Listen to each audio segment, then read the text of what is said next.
तो दोस्तों बिहार बोर्ड के 11th एडमिशन का फर्स्ट मेरिट लिस्ट जारी हो गया, उसका एडमिशन भी हो गया, डेट भी खत्म हो गया। अब इंतजार है सेकंड मेरिट लिस्ट का, फिर आएगा थर्ड मेरिट लिस्ट और फिर आएगा स्पॉट एडमिशन का डेट। तो स्पॉट एडमिशन से पहले चूंकि अभी सेकंड मेरिट लिस्ट आने वाला है, तो ये second merit list inter admission या 11th एडमिशन का कब आएगा और फिर थर्ड कब आएगा, स्पॉट एडमिशन का डेट कब आएगा, ये सारी चीजों का डेट मैं आपको बताने वाला हूं इस वीडियो में। पहले मैं आपको बता दूं कि फर्स्ट लिस्ट में जिन बच्चों का नाम आया था और उन बच्चों ने एडमिशन नहीं कराया, ऐसे बच्चों को अब सिर्फ और सिर्फ उनके सामने एक ही विकल्प है, एक ही ऑप्शन है और वो है स्पॉट एडमिशन। यानी कि जिन बच्चों का फर्स्ट सिलेक्शन लिस्ट में, फर्स्ट मेरिट लिस्ट में, प्रथम चयन सूची में नाम तो आ गया पर उन्होंने अपने उस स्कूल में जाकर एडमिशन नहीं कराया, तो अब उन्हें क्या कराना पड़ेगा, अगर एडमिशन कराना है तो स्पॉट एडमिशन कराना पड़ेगा। अब जिन बच्चों का फर्स्ट लिस्ट में नाम ही नहीं आया,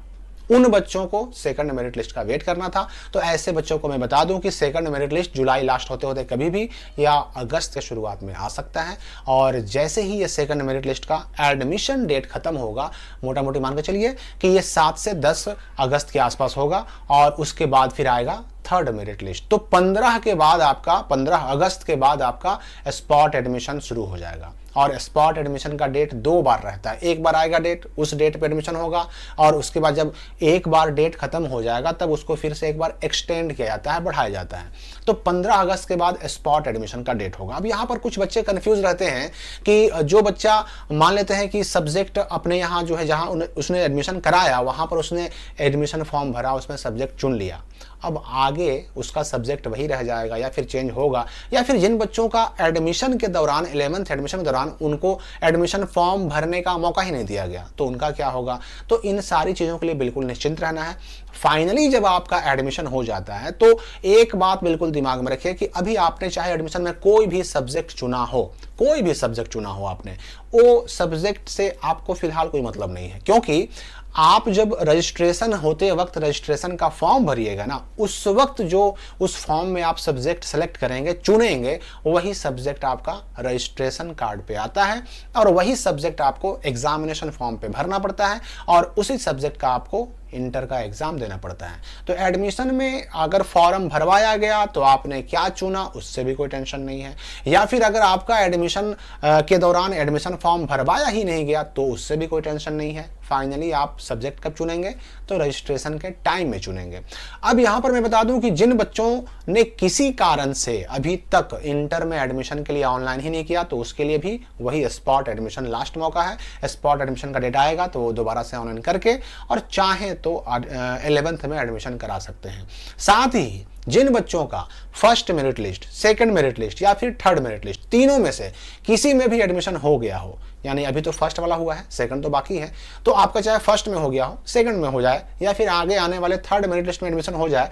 लेकिन फिर भी आपको मन करे कि नहीं हमको अब स्कूल चेंज करना है, हमने जहां एडमिशन करा लिया हमको वहां नहीं पढ़ना, या फिर हमने आर्ट्स में एडमिशन करा लिया, साइंस में कराना था, साइंस में करा लिया, आर्ट्स में कराना था, या फिर कॉमर्स में कराना था, तो ऐसे बच्चों को, जिनको अपना स्कूल बदलना होगा, जिनको अपना स्ट्रीम बदलना होगा, ऐसे बच्चों को भी स्पॉट एडमिशन ही करवाना होगा। तो सेकंड मेरिट लिस्ट का डेट जुलाई लास्ट होते होते या अगस्त की शुरुआत में आ जाएगा और अगस्त 10 के बाद, 10 के आसपास आपका थर्ड मेरिट लिस्ट आ जाएगा और 15 अगस्त के बाद आपका स्पॉट एडमिशन शुरू हो जाएगा, जो चलेगा बिल्कुल अगस्त लास्ट तक, बल्कि वो सितंबर तक भी पहुंच सकता है। और सितंबर में आपका रजिस्ट्रेशन होगा 11th वाला, यानी कि अगर अगस्त लास्ट होते होते खत्म हो गया स्पॉट एडमिशन, तो आपका सितंबर शुरुआत में जो 11th का रजिस्ट्रेशन है वो शुरू हो जाएगा। और 11th का रजिस्ट्रेशन इसलिए भी जरूरी है क्योंकि अगर आप चाहते हैं कि हम 2026 में हमको इंटर का एग्जाम देने का मन नहीं है, 24 में एडमिशन कराने वालों का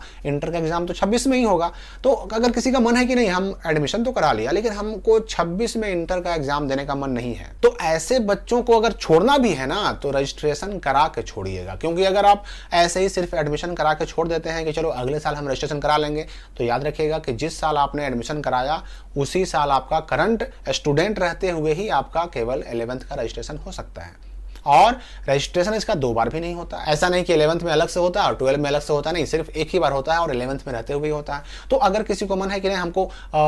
1 साल रुकना ही है, तो वह एडमिशन और रजिस्ट्रेशन दोनों करा करके 1 साल रुके, सिर्फ एडमिशन करा के रुकिएगा तो फिर अगले साल आप रजिस्ट्रेशन नहीं करवा पाइएगा, आपको फिर से एडमिशन कराना पड़ जाएगा। तो रजिस्ट्रेशन आपका होगा उस टाइम, सब्जेक्ट भी उसी टाइम चुनना है, रजिस्ट्रेशन के वक्त ही चुनना है, और सब्जेक्ट जो रजिस्ट्रेशन के टाइम चुनिएगा वही आपका रह जाएगा। और मान लेते हैं कि रजिस्ट्रेशन हो गया, सब्जेक्ट हमने जो चुना वो हमारे रजिस्ट्रेशन कार्ड पे डमी पे आ गया, और फिर भी मन है कि हमको चेंज करना है, तो उसका भी मौका मिलेगा। अगले साल 2025 में जून महीने में आएगा डमी रजिस्ट्रेशन कार्ड। किनका आएगा? तो जो बच्चे सितंबर में रजिस्ट्रेशन करवा लेंगे उनका आएगा। और उस डमी रजिस्ट्रेशन कार्ड में जो सब्जेक्ट छप के आएंगे, अगर उसमें भी मन करेगा कि ना भाई हमको ये सब्जेक्ट नहीं पढ़ना, तो उस वक्त भी आप चाहें तो अपने सब्जेक्ट को चेंज कर सकते हैं, लेकिन स्ट्रीम उस वक्त चेंज नहीं हो सकता है। तो मिलते हैं 11th क्लास के और भी नए नए अपडेट्स के साथ अगली वीडियोज में। फिलहाल इस वीडियो के लिए इतना ही।